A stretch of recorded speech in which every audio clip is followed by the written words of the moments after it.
বাগডোগরা বিমানবন্দরে সাংবাদিকদের মুখোমুখি হয়ে সাহিত্যিক তসলিমা নাসরিন এবং সাম্প্রতিক নানা বিতর্কিত ইস্যুতে বিরোধীদের করা আক্রমণ মন্ত্রী অগ্নিমিত্রা পালের। দেশের সংবিধান ও অতিথি পরায়ণ সংস্কৃতির কথা স্মরণ করিয়ে দিয়ে তিনি স্পষ্ট জানান, আমাদের দেশে বাক স্বাধীনতা সুরক্ষিত এবং উগ্রবাদের কোনো স্থান নেই। আমাদের দেশে সংবিধান সবাইকে কথা বলার অধিকার দিয়েছে। ভারতের সংস্কৃতি অতিথি দেবো ভব নীতির ওপর প্রতিষ্ঠিত। তসলিমা নাসরিন দীর্ঘ 19 বছর পর কলকাতা এসেছিলেন। আমরা তার পাশে আছি। কোনো মৌলবাদী বা উগ্রপন্থী দল আমাদের ভয় দেখাতে পারবে না। তোষণের রাজনীতি করেছে বিরোধী দলগুলো। তসলিমা নাসরিনের উদাহরণ টেনে নেত্রী অভিযোগ করেন, সিপিএম, বুদ্ধদেব ভট্টাচার্য, জ্যোতি বসু থেকে শুরু করে মমতা বন্দ্যোপাধ্যায়ের পূর্ববর্তী সরকারগুলো কেবল তোষণ ও ভোট ব্যাংকের রাজনীতি করে এসেছে। অন্যায় ও নিপীড়নের বিরুদ্ধে প্রতিবাদকারী একজন নারীর পাশে দাঁড়াতে তারা ব্যর্থ হয়েছে। অন্যদিকে বর্তমান প্রশাসন তার সার্বিক নিরাপত্তা নিশ্চিত করার আশ্বাস দিয়েছে। ছাত্র আন্দোলন ও অনুপ্রবেশ নিয়ে তোপ ছাত্রদের আন্দোলন এবং নিট পরীক্ষা সংক্রান্ত বিষয়ে কথা বলতে গিয়ে তিনি একে একটি বাহ্যিক চক্রান্ত বা প্রচ্ছদ বলে আখ্যা দেন। দেশের অভ্যন্তরীণ স্থিতিশীলতা নষ্ট করতে বাইরের কিছু অশুভ শক্তি কাজ করছে বলে দাবি করেন তিনি। এছাড়া অনুপ্রবেশকারী ও জঙ্গি সংগঠনগুলোর প্রতি কঠোর হুঁশিয়ারি দিয়ে তিনি বলেন, মাননীয় মুখ্যমন্ত্রী এবং তার দপ্তর সাধারণ মানুষের সুরক্ষায় সার্বক্ষণিক তৎপর। তোলাবাজি ও দুর্নীতি বন্ধ। তোলাবাজি, অবৈধ সিন্ডিকেট বা জাল ব্যবসার সাথে যুক্ত যে কাউকে আইনি প্রক্রিয়ার মুখোমুখি হতে হবে। খারাপ রাস্তাঘাট, ড্রেনেজ ব্যবস্থা এবং যানজট নিরসনে দ্রুত প্রয়োজনীয় ব্যবস্থা নেওয়ার নির্দেশ ইতিমধ্যে দেওয়া হয়েছে। এই বিষয়ে অগ্নিমিত্রা পাল আর কি বলেছেন শুনুন।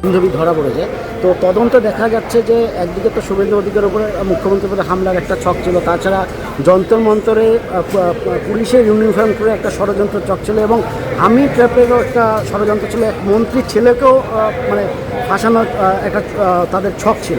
এই ব্যাপারটা কী বলবেন? দেখুন, আজকে জঙ্গিরা এত সাহস পেল কোথা থেকে? সাহস পেয়েছে কারণ কি আগের সরকার, মমতা ব্যানার্জির সরকার ভোট ব্যাংকের পলিটিক্স করেছে। আজকে আমাদের যারা নিপীড়িত হিন্দু ধর্ম, বৌদ্ধ, পার্সি, তাদেরকে নাগরিকত্ব দেওয়া হয়নি, কিন্তু টেররিস্ট গ্রুপ যারা জঙ্গি, ইলিগাল ইনফিলট্রেটার্স, তাদেরকে পেপার বানিয়ে দেওয়া হয়েছে। এবং আজ 15 বছর ধরে দেখছি আজকে এই ধরনের মানুষ, এই হামিম এবং তার গার্লফ্রেন্ড অর্পিতা, যাদেরকে এখন ধরা হয়েছে, তারা আজকে কি করেছে? আজকে মাননীয় মুখ্যমন্ত্রী শুভেন্দু অধিকারীকে মারার প্ল্যান করছে। আমি জানি আমাদের মুখ্যমন্ত্রী জনগণের মধ্যে মিশে যান, গ্রাউন্ডেড, একেবারে সবসময় মানুষের সাথে যুক্তই রয়েছে, কিন্তু ওনাকে নিয়ে আমাদের চিন্তা। আমি মাননীয় মুখ্যমন্ত্রীকে বলবো যে আপনি বুলেট প্রুফ গাড়ি, বুলেট প্রুফ জ্যাকেট, এইগুলো জ্যামার লাগানো যেখানে আপনি যাবেন এটা, এবং আমার দপ্তরের যে MOS, তার ছেলেকে ফাঁসিয়ে কিডন্যাপ করা হবে, এইরকম প্ল্যানিং। তো এগুলো আশকারাটা পায় কোথা থেকে? আশকারা পেয়েছে 15 বছর ধরে আগের সরকার আশকারা দিয়েছে।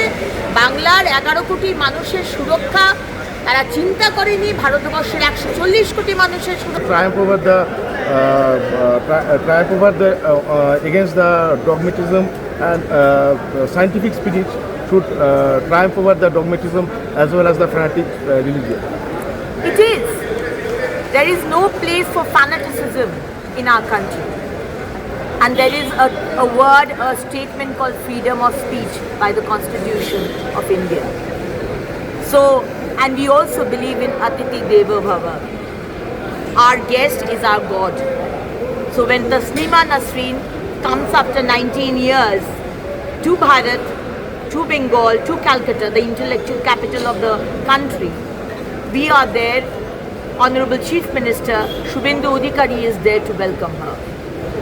So we are not bothered about which Maulana, which Imam is saying that they would come and protest. Maybe there is no freedom of speech in other countries, I don't know. But there is freedom of speech in my country, and I stand by Taslima Nasreen, who has always spoken against wrong. From the very first day to yesterday, she never deviated from her stand. She spoke out on torture on women. So if somebody tries to threaten the people of Bharat because we got Taslima, I think রাস্তার ধারে ফেলে রাখছে এবং দুর্ঘটনা এটাই হচ্ছে। বিভিন্ন ছবি আপনিও দেখুন, স্পেসিফিকলি আমি বলেছি, আমি কলকাতাতেও আপনারা দেখেছেন, পার্কিং, হকার, যারা মাননীয় মুখ্যমন্ত্রী বলেছেন পুজো অবধি আমরা হাত দেবো না হকারে, কিন্তু হকার যারা পুরো ফুটপাথটাকে দখল করে বসে আছে, আমি তাদেরকে বলেছি আপনারা পিছিয়ে যান এবং মানুষের যাতায়াতের জায়গা। এবং এই বিষয়টা বাড়ি বানাচ্ছে আর রাস্তার মধ্যে স্টোন চিপ, বালি, ইট ফেলে রেখে দিচ্ছে, পেনাল্টি শুরু করবো আমরা। 1 তারিখ থেকে পেনাল্টি শুরু হচ্ছে, তাদেরও পেনাল্টি হবে এবং সব রকমভাবে যাদের তাদের কাজে অসুবিধা হয় আমরা কিন্তু সেটা সৃষ্টি করছি। আপনার বাড়ি হচ্ছে, আপনি বাড়ির ভেতর বিল্ডিং করছেন, অ্যাপার্টমেন্ট করছেন, বিল্ডিংয়ের ভেতরে এইসব রাখুন। রাস্তাটা আপনার আপনার নিজস্ব সম্পত্তি নয় যে আপনি ইট, বালি, চুরকি সব ফেলে রেখে দেবেন, এটা একদম অ্যালাউড না। এবং এটাও আমি বলেছি যে যেখানে যেখানে যার খালি জমি আছে, আমি ওখানে জমি কিনে রেখেছি, সেখানে জমি কিনে রেখেছি। আমি 30 বছর বাদে বাড়ি বানাবো, এখন সেই জমিটা ঝোপ ঝাড়, নালা নর্দমা, পুকুর, ডেঙ্গি হচ্ছে, এগুলো হবে না। আপনার যদি জমি থাকে, আপনার বাড়িটার সামনেটা যেরকম আপনার বাগান, আপনার বাড়ির সামনে পরিষ্কার করা আপনার দায়িত্ব, তো আপনার কেনা জমি পরিষ্কার রাখাটাও আপনার দায়িত্ব। আপনার জমির জন্য সারা জায়গা মানে পাড়ার লোকে ডেঙ্গিতে ভুগবে। পড়ে থাকছে এবং দুর্ঘটনা ঘটছে, উদাসীনতা ছবি বিভিন্ন জনবহুল রাস্তায় ধরা পড়ছে, কি ব্যবস্থা নেই? দেখুন, রাস্তাগুলো আমরা বানিয়ে দেবো, মাননীয় মুখ্যমন্ত্রী নির্দেশ দিয়েছেন কদিন আগে। রাস্তাতে 3টে লেয়ার হয়, আমরা 2টো লেয়ার বানাবো। টপমোস্ট যে লেয়ারটা, যেটা মানে বিটুমেন লেয়ার, সেটা প্রসার পরে হবে, কিন্তু বাকি 2টো লেয়ার আমরা বানিয়ে দেবো যেগুলো প্রচণ্ড খারাপ হবে। কারণ আমরা তো আর ইরেসপন্সিবল হতে পারি না। আগের সরকার ইরেসপন্সিবল ছিল, আগের সরকারের কাউন্সিলর, চেয়ারম্যান তারা ইরেসপন্সিবল। আমাদের সরকার আসার সাথে সাথে তারা চলে গেছে। এই বর্ষাকালে আমাদেরকে অথই জলে ফেলে তারা চলে গেছে। এতটাই তাদের ইরেসপন্সিবিলিটি, সেটা বাংলার মানুষ 15 বছর দেখেছে। কিন্তু আমরা ইরেসপন্সিবল নই।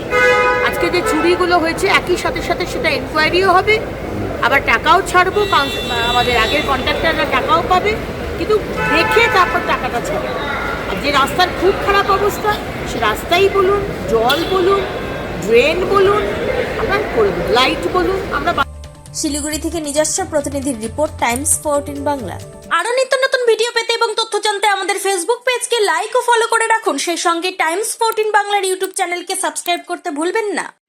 মুখের উজ্জ্বলতা হারিয়ে গেছে, স্পট পড়ে গেছে, ব্রণ ভর্তি, তাই আর দেরি না করে আজই আসুন রায়গঞ্জের চণ্ডীতলায় হেলথ প্লাস মাল্টি স্পেশালিটি ক্লিনিকে এবং এখানে পান অভিজ্ঞ ডাক্তার দ্বারা ফ্রি স্কিন টেস্ট। আরো বিস্তারিত জানতে যোগাযোগ করুন 9674895169 এই নম্বরে।